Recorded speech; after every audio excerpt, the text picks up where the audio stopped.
Tonight on 2020, from home movies to a home mystery, how did these two smiling, carefree girls end up on a missing poster? My kids are my life, and I don't wish this upon anybody. Real life Gone Girls, and now 2020 is on the hunt to find them, following the trail of a secret network of children hidden by a parent. It was moving between houses of people who I'd never known. Like you're in a spy movie. But are they part of it? Two of those kids were the subject of a manhunt, and you had to know that. And who put them there? Lieutenant Polisky called me and said, "Are you sitting down?" And then I knew something was coming. Do you sit here and think, how did this happen? Footprints in the snow. Good evening, I'm Elizabeth Vargas. David is off tonight. We began this story not knowing what we would find at the end, but after nearly 6 months on the road, knocking on doors, going from big cities to frozen farms, sandy beaches to jail cells, we pieced together a jigsaw puzzle of children declared missing. But were they? Take this incredible journey with us that begins with footprints in the snow.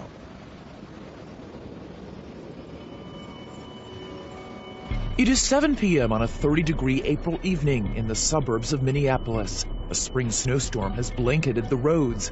And while most families are settling in for dinner, one family is about to fracture forever when two children living at this home vanish. No shoes, no coats, no backpacks, nothing.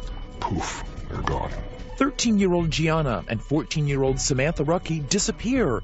The only trace, footprints in the snow. But oddly, there is no manhunt to find the girls, no police press conference. How can two children in the state of Minnesota be gone and no one knows where they are? Their parents are embroiled in an ugly divorce and custody dispute, but they insist they are united in their desperation for the girls. I'm concerned, I'm worried, I don't know what to think. You don't sleep, you drive around at night, you're always looking. Where did they go? Who are they with? And why does our journey begin by asking questions to their mother inside the Ramsey County Jail? Did you have anything to do with your two daughters running away? No. Do you sit here and think, how did this happen? Clean record, never had a problem. Clean record, and here you are in jail on $1 million bail? What's going on? I have no idea. This shouldn't be what happens in a divorce. This divorce is more like guerrilla warfare than a legal proceeding. Exhibit A, these 24 boxes, crammed with reams of motions, appeals, and rulings. Divorce on steroids, that would be a good word for this. But for every documented grievance in this harrowing tale, there is documentation, too, of the good times. Look at this, Nick! You got 20 years worth of home movies featuring both the Ruckies and starring roles as an affectionate, feisty couple. You're figuring it out now? Shut up, it just ran on. And doting, loving parents to their 5 children. Yeah, Dad, it's my birthday! Nico, Samantha, Gianna, Nia, and Gino. It sounds like a busy home. They are wonderful. It was my dream. I loved being a mom. They make their home in Lakeville, Minnesota, a suburb of Minneapolis. David ran a multi-million-dollar trucking business. Sandra worked as a flight attendant and eventually competed in local beauty pageants, using her nickname Sam. Good evening and welcome. Proudly representing Lakeville, I'm Sam Ruckey. In her spare time, she likes cooking Italian, flying airplanes, and staying fit. But David agrees that family came first for Sandra. There's Mom. Hi, Dad. A loving, energetic mom. There's bird flying? Yeah. Oh, there it is. She's a great mom. Very attentive to her kids. Hi, Nico. Their oldest son, Nico, loves hockey and theater. He was my first, so of course he was spoiled. Hi, Mama. Hi, Nico. The 2 oldest daughters, Samantha and Gianna, are close and take care of their younger brother and sister. Samantha, she's beautiful, she's smart, she's outgoing. Gianna's very artistic, loves like animals. But this story is about what Sandra claims is not captured on home video. She says despite those smiling faces, there was a shocking, ugly secret in the family. Years of emotional and physical abuse by David. What would he do? Throw things, hammers at me. If he got mad, there was black eyes, there was broken ribs. We had to lock ourselves in the bedroom because we scared. We just didn't know how his behavior was going to be from one day to the next. During all those years during the marriage, did you ever take any photos, ever seek medical help? We had photos and we have police reports to prove it. And she claims David didn't just target her, but went after the children, too. How often did that happen? Once is more than enough. It happened a lot. After 20 years of marriage, Sandra says she reaches her breaking point and finally files for divorce. She says, frightened for her life, she also gets an order of protection against David, and then she calls police on him at least 20 times, claiming he continuously violates it. He broke into the house, came running up the stairs, jumped onto the bed that I was at, started choking me, and then took a pillow and started suffocating me. The children, now ages 8 to 14, remain in Sandra's custody and refuse to even see David, rebuffing all of his attempts to connect. It's your dad. Call me. I would like you to call me back. Call me. With his children ignoring him, his frustration mounts. He leaves this message after finding out his oldest son, Nico, dropped out of his longtime sport. Do yourself a favor. Get your ass back in hockey. The family court judge, David Knutson, appoints an advocate for the children and several therapists trying to facilitate a relationship with their father. But the children say they don't want one. David's oldest son, Nico, takes to Facebook, writing, "My dad is a bad person. He is abusive verbally and physically." Gianna and Samantha make audio recordings to support what their mother says. This is Gianna Rucky's voice. Being in the same house as my dad, things were really bad. He was abusive. He had anger issues. He'd always be screaming and yelling. Her sister Samantha goes even further. He's choked, slapped, and hit her and verbally abused my mother throughout their marriage. And he's lost on us kids a number of times. Sandra says the children even beg the judge directly to remain with their mother. But the judge determines thus far there has been no evidence of abuse. And based on the findings from a psychologist he appointed, that it is Sandra who is the real problem here. That the children are showing signs of parental alienation syndrome. Meaning, the reason the children are adamantly opposed to seeing David is not because he's abused them or their mother, but because Sandra has brainwashed them. I've never done anything but be there for my children. My kids are my life. This is where the judge takes a drastic and, for Sandra, devastating step. He orders Sandra out of the house and all 5 of her children removed from her custody. That's when everything happened. I lost everything. My whole life ended then. I had no money, no car, no children. I had nothing. How is this possible, Sandra? I don't know. All I'm told is it's a judge's order. There was no findings that I ever hurt the children, that I ever abused them, that I ever neglected them, that I ever did anything to them. David's sister Tammy becomes the children's temporary guardian. She moves into the Rucky home to take care of them, but the 2 oldest girls, Samantha and Gianna, are having none of it. They came in, they were looking at the house, and then they went upstairs, and when they went upstairs, I heard her ringtone, a music ringtone. And I thought, okay, maybe they have a phone. Tammy goes downstairs to the basement, thinking nothing of that call or who might be on the other end. Just 20 minutes later, the girls are gone. Then I called 911. Next, where did they go? Who was on the phone? Did you think where might my 2 daughters have gone? Could they have entered a hidden world? A network operating outside the court system? For vigilante parents taking the law into their own hands? And what does their father have to say about all this? Stay with us. Normally, 2 teenage girls vanishing into thin air would be the top story on the local news. But that's not the case here in Minneapolis. There is no Amber Alert, no search parties combing the woods. Sandra, separated from her children by court order, says she finds out her daughters are missing from her attorney. What was your reaction? What any mother's reaction would be. I'm concerned, I'm worried, everything was going through my mind. When Sandra's ex-husband David finds out his daughters have disappeared, he is terrified. What was your biggest fear? I mean, these young girls, you don't want them hitchhiking. We live by a truck stop. You think of all these terrible scenarios. And David says he becomes consumed with bringing his daughters home, that he would never abuse them, and that all of Sandra's allegations against him are completely false. Have you ever raised a hand against Sandra or your children? Have you ever struck them? No. Have you ever physically abused them in any way? No. I'm a big guy. I kind of come across aggressive, but I never pushed myself upon her. I never did a thing to my children. Do you have a problem with anger? Not anger, it's frustration. Is it possible that there was something in your body language or the way you were speaking that scared Sandra or the children?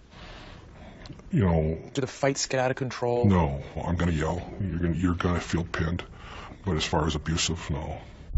But if there wasn't any physical abuse, how is it possible that the Rucky children would tell such frightening stories? Lisa Elliott is David's attorney. They are parroting what their mom is saying. But they're not young children. No. Why would they do this? I think she had them so afraid of what would happen if they went with their dad. That she said, you have to say this, or you're going to end up with your dad. And David begins to suspect that Sandra knows more than she's saying about their missing daughters. You and Sandra had been involved by this point in a lengthy and bitter custody fight. Did you think she might have something to do with this? Yeah, oh yeah. As the weeks pass with no sign of Samantha or Gianna, David says he spends his nights driving the streets, searching. He begins tailing Sandra to see if she might lead him to the girls, and even hires a private investigator. You can't get rid of that pain. It never goes away. My mother mostly would, I'll say, you know, prepare yourself. Prepare yourself for what? If you never find the girls. How? I couldn't stop looking. The same cannot be said for Sandra, who appears to go back to life as usual, hopscotching around the world as a flight attendant, popping up on Facebook at an NHL Finals game, and lounging on a boat with friends. Did you call the police? I had an order not to contact the police. You have a right to contact the police Really? if you're a victim of a crime or if I you're have a court in order danger. from Judge Knutson that I'm not to contact the police. But this court order directly contradicts that, specifically stating that Sandra should report any information she has about the girls' whereabouts to authorities. So you did nothing when you found out they were missing then? Okay, I guess if you're in that situation where you've been stripped of everything related to your children, you don't know what to do. If one of my children went missing, I'd be out there with a sandwich board saying, "Find my child." The courts had completely tied my hands. 1 month after the girls' disappearance, there is a bizarre twist in the story. They show up, but in a place no one expects. The Rucky girls say they want to be heard. On local television. They met with us at a hotel. We don't know who brought them here. The local Fox 9 station airs this story, and right there, sitting in front of the reporter, are the two missing Rucky sisters. I'm just really scared it's going to end really badly. And once again, they back up what Sandra has been saying. He was abusive, really. In what way? Emotionally, verbally. I mean, our mom was always our protector, but now there's no one there to protect us. I was glad to see my girls. But, you know, what I was hearing coming out of their mouths was hard. And as quickly as you can change the channel, the girls are gone again, vanishing back into the night. Months pass. Their faces appear on the missing and exploited children's website and on thousands of plastic bags distributed in northern Minnesota. The search continues for the Rucky girls. Their parents' epic divorce drags on until the judge finally makes his ruling. In a painstaking 60-page order, he drops a bombshell, awarding full custody of all 5 children to David, writing of Sandra's allegations of abuse that the court has not received any evidence to support her very serious allegations. He went on to say Sandra refused to cooperate with any of the professionals appointed in this case. For David, it is total vindication. 17-year-old Nico, 13-year-old Nia, and 10-year-old Gino return to their father's care. And while David works to mend his fractured relationship with them, his 2 missing daughters are no closer to being found. How were the 3 children reacting to the absence of their sisters? Were they worried? This was a big-time white elephant in the room. It just, you know, it was always something that was just there. The secret of what really happened to the Rucky girls holds for 2 alarming long years, until someone who knew that secret, someone who kept it, finally speaks up. You knew Sandra was lying. I thought she was, yeah. Well, you knew she was. And a secret underground network willing to defy court orders and hide children. We sort of pass messages. We use a lot of burner phones. Could this group hold the key to finding the Rucky girls? Stay with us.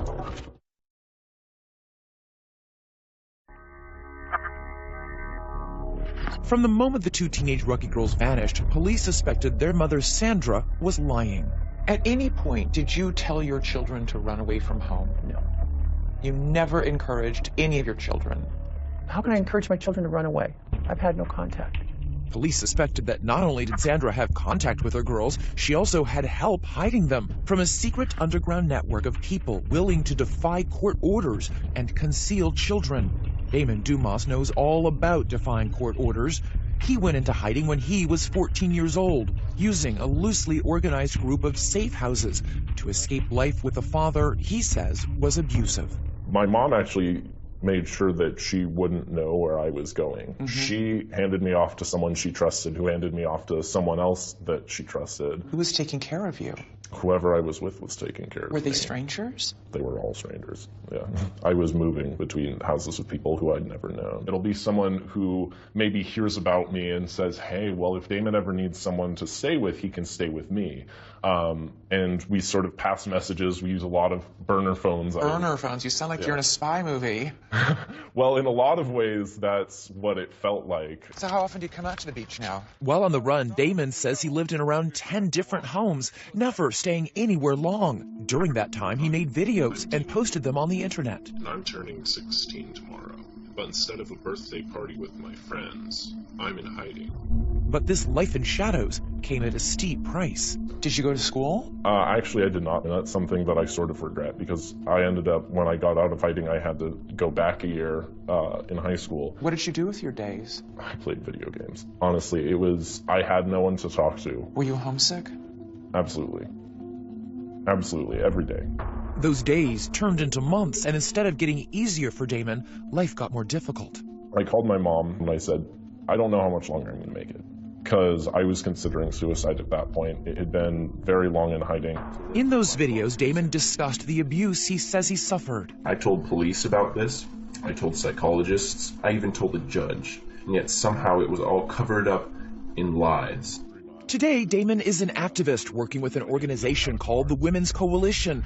He blames the court for forcing him into his life on the run, even though Damon's father strenuously denies ever abusing his son, and a judge agreed there was no credible evidence to prove it happened. He said that whether or not I was being abused, my mom had to stop talking about abuse. And why would a judge do that if he really thought you were being abused? Because what people don't understand is that this is not something that is a one-time case. This is not something that happened to me. This is systemic. And the internet is teeming with videos of mothers who say they too have been victimized by family courts after they reported their allegations of abuse. As a mother, you try to protect your son, and that was my biggest concern. Children need to be believed. The courts forced my children to go on visitations. I am seeking justice. It is okay to protect our children. If you're a mother and you allege child abuse, your odds of losing custody are extremely high. Joan Meyer is a law professor at George Washington University who studies family courts. Her research has turned up some surprising and, in her mind, troubling results. If you raise abuse, especially child abuse, you've got to make a very strong case. If you can't nail it, not only will you lose custody, you may lose all access, because the assumption will be that you've poisoned your child's brain with these ideas. Sandra says this is exactly what happened to her. So did her daughters run away to protest a family court ruling like Damon Dumas? That's what Brandon Stahl, a reporter at the Minneapolis Star-Tribune, wanted to find out. On the 2-year anniversary of the girl's disappearance, he decides to write a story. I wanted to know if the girls were okay and if I could find them. He didn't find the girls, but he did find this man, Dale Nathan, a diminutive 81-year-old who has spent years working as an attorney in custody cases. Dale had his legal license suspended after he refused to reveal where one of his clients was in hiding with her child. He is a fervent supporter of Sandra. Dale is somebody who believes to the bone that the family courts in Minnesota are corrupt. The story Dale tells is a doozy. He says he was with Sandra on the night her daughters ran away. He says Sandra and he were driving around in Sandra's car when she took him to this field, just blocks away from the Rucky home. We drove with Dale to that spot. Now this is about the area right back here where Sandra stopped. He showed us where they pulled over. That's the one we want to take. So you stopped, you parked, you waited? And after about 20 minutes, the two girls came running across that little field. They got into the car, and then Sandra started driving. The four of them drove around back roads for more than 2 hours. She kept saying, oh, the Lakeville police, they're going to find us. And she kept telling the kids, get down in the back seat. During the ride, Dale says Sandra was frantically making phone calls. Apparently there was no plan, and she was making plans on the run. Dale says he knew that the children had already been taken out of Sandra's custody, and that by driving off with them, she was breaking the law. Sandra was busy telling the police she had no idea where the girls had gone, and you knew Sandra was lying. I thought she was, yeah. Well, you knew she was, because you were in the car with her. That's true. Right. You're right. So, if you knew she was lying about that, why didn't you go to police and say, I know what really happened? I think Sandra was trying to protect her children. I wasn't going to betray that. Dale insists he couldn't help even if he wanted to. He doesn't know where Sandra ended up taking the girls. After hours of driving around with him, she dropped Dale off at a truck stop and then drove away with the girls still in her car. Last April, the Star Tribune published Brandon Stahl's story, and one reader in particular was riveted. What did you think when you read the account of Dale Nathan? Dumbfounded. We're like, this is completely validates everything you suspected. Everything. At that point, we knew Sandy was involved. And now police know too. They arrest Sandra and charge her with 3 felony counts of deprivation of parental rights. She's thrown in jail on $1 million bond. But the mystery remains, where are the girls? 1 month after Sandra's arrest, there is stunning news. Lieutenant Polinsky called me and said, "Are you sitting down?" And I knew something was coming. Next, the Rucky girls found at last. But where have they been? Who took them in? We're on our way to find out. And you may be surprised by what we find behind this door. Stay with us.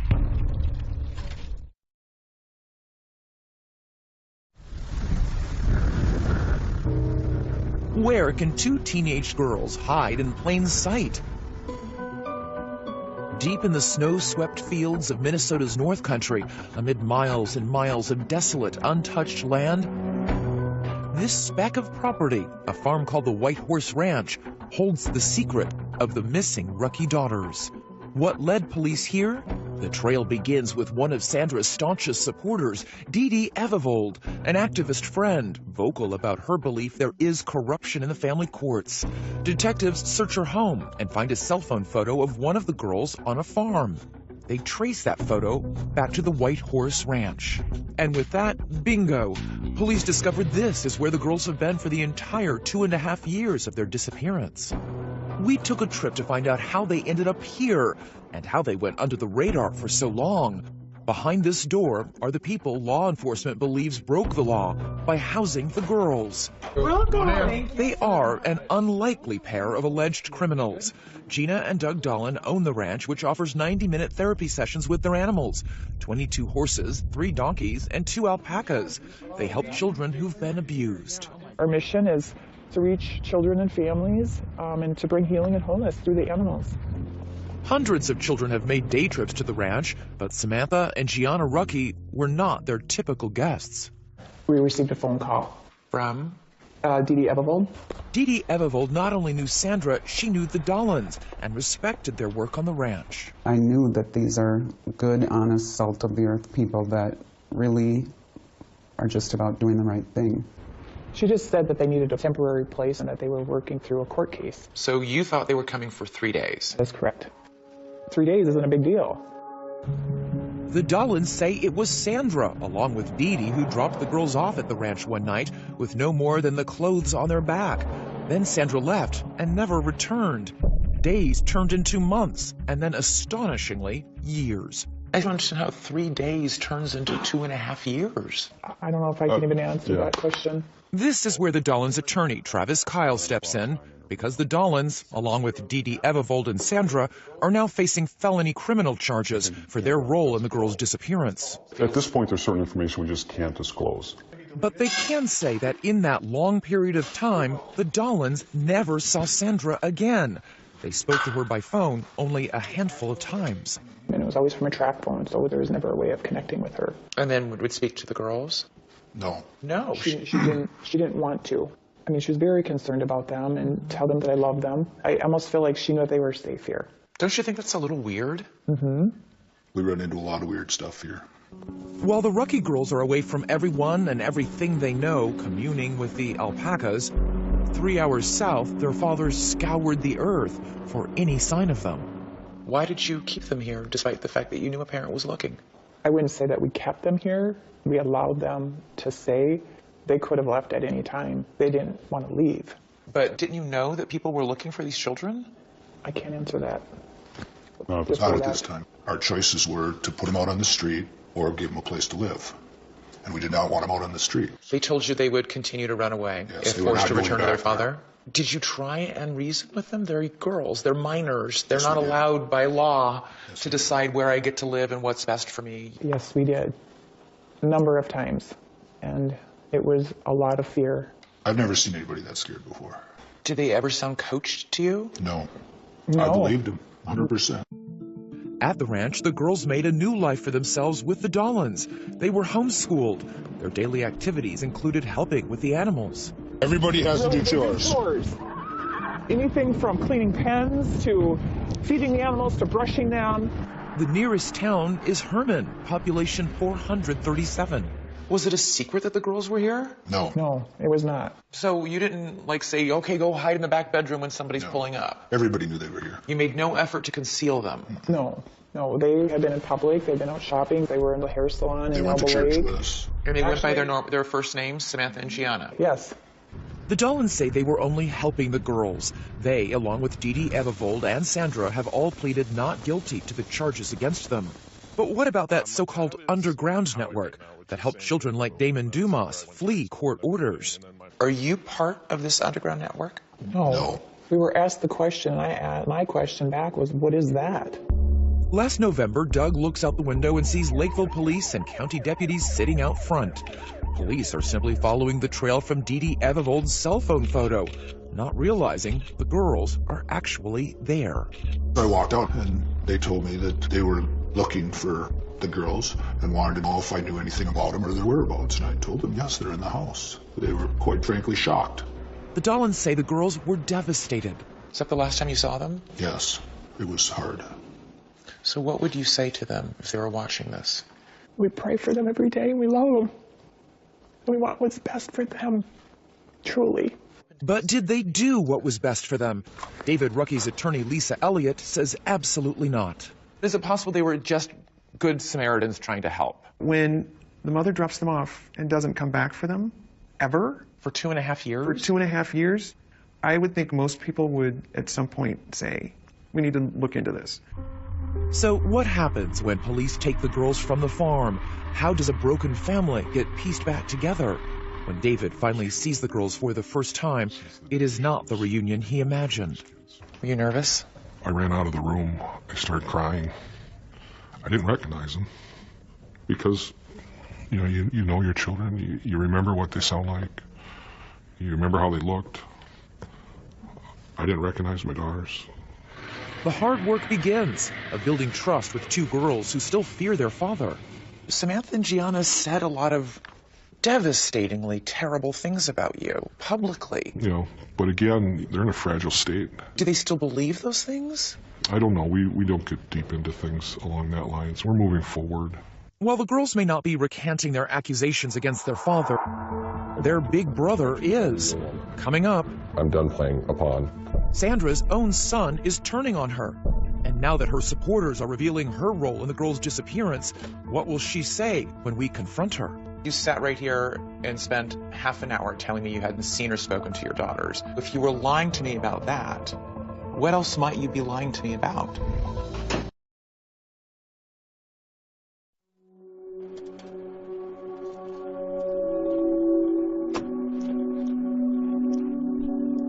For the second time in 2 months, we have come to the Ramsey County Jail in St. Paul, Minnesota, to visit inmate Sandra Grazzini-Rucky. She is still here, awaiting trial on felony charges that she hid her daughters from their father for 2.5 years. Surprised you're still here? Yeah, very surprised. When we first spoke to Sandra, she told us she wasn't involved in the disappearance of her daughters. Did you have anything to do with your two daughters running away? You didn't know where they were these last 2 years?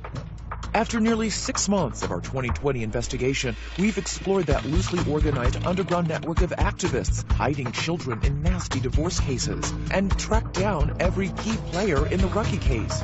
The Dollins, Dee Dee Evevold, Dale Nathan, all supporters of Sandra's who say they weren't part of any network, but who authorities say helped her hide her daughters for 2.5 years. Dale Nathan said that he was with you when your two daughters jumped in the back seat without shoes or coats, and then you drove off.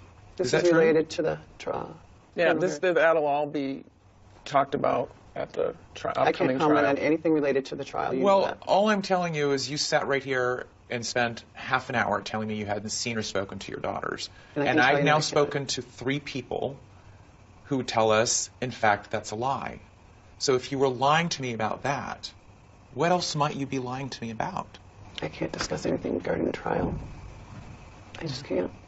While Sandra is now suddenly not talking about her case, her attorney Michelle McDonald hints at a possible defense, saying if Sandra truly believed her children were in danger, she was free to break the law to protect them. They have to prove beyond a reasonable doubt that she didn't have a reasonable belief that her children needed protection. Which makes those allegations of physical abuse during the marriage so important. If those claims are true, then a jury perhaps could forgive Sandra for what she did. And from the very beginning, she has assured us that there is indisputable evidence that her husband David was violent. Did you ever take any photos, ever seek medical help? We had photos and we have police reports that prove it. So confident, so certain, and yet... I'm asking for any of the documentation that you assured us existed to corroborate what you're telling us. And we can find none of it. But it does exist. It really does exist. Where is it? It was with my attorney. You don't have any of those records. They're in boxes. But do you have them? Do you know what's in those boxes?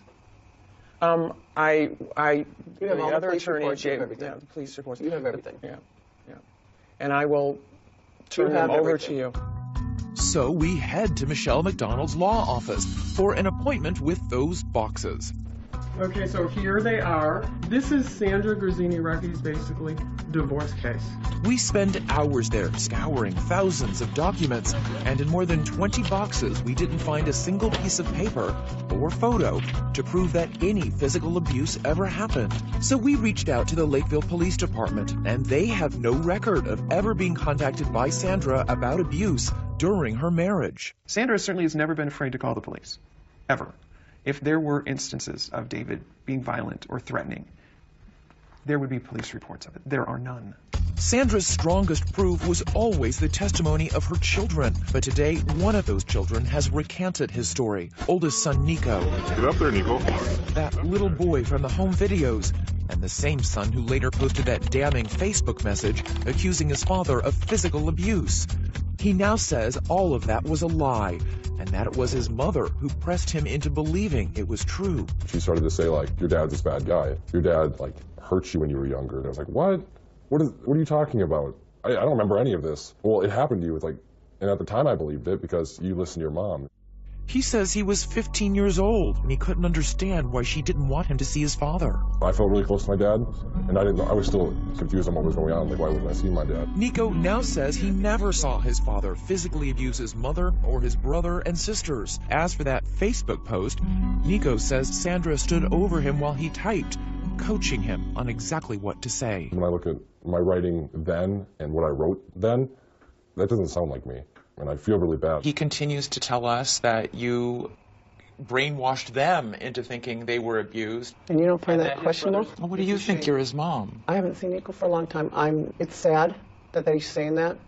But when my son hadn't been around his father, he has a completely different story than he has now. Did you somehow convince your own kids that their dad was abusing them? No. To this day, she says she stands by every decision she has made, every battle line she's drawn, every consequence she and her children have suffered. The two daughters, they spent 2 years working on a horse farm. They didn't go to school. You don't think I think about all these things? I know what these kids have been put through. But it wasn't me who put these through. This was the system that put the kids through this. David and his attorney, Lisa Elliott, say this was never about keeping her children safe. Sandra, they say, wanted revenge. She was out to destroy him for whatever reason, and I don't think she cared what she destroyed in the meantime. Do you think you will ever be reunited with your children? Yes. You do? Yes. I believe this will be turned around. Perhaps, but it will take more than a court order to do that. It is painfully clear as you watch her son Nico struggle with the simple question, does he still love his mother? I want to say no, but she's my mom. She just doesn't feel like a mom. Next, how are the girls adjusting to their new lives in their old home with their father? Stay with us.